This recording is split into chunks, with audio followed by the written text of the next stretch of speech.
Evergreen content is that content which doesn't go out of date, or at least takes a very, very long time to go out of date, as opposed to topical content, which might have a lifespan of a couple of days or a couple of months, but soon enough its relevance is going to expire.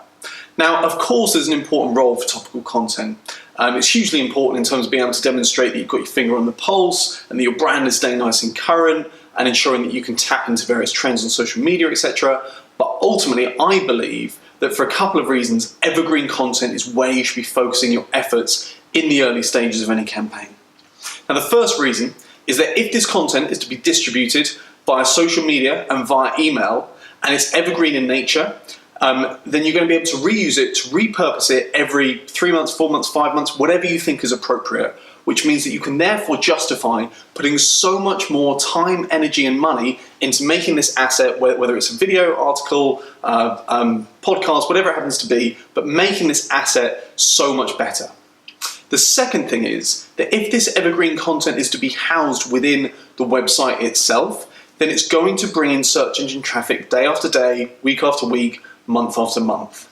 And therefore, the first thing I would encourage you to do is to map out all the conceivable landing pages that you could have on your website that are going to bring in. I'm not talking about obscure long-tail traffic here or kind of obscure blog posts. I'm talking about the kind of landing pages that are going to bring in traffic that will convert. I would encourage you to create a map with as many of these pages as possible and really invest in creating the richest detail on these landing pages, because ultimately what that's going to mean is that then when you move on to your blogging and your social media and your PR and whatever else it is that you're going to do that's going to increase the authority of the domain in the eyes of the search engines, but the value of that is going to be so much greater because you're casting your keyword net so much broader in the first place.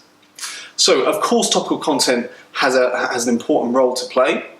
But for the reasons mentioned, I'd really encourage you to focus the first 2, 3, 4 months on absolutely nailing your evergreen content. Get those foundations in place first.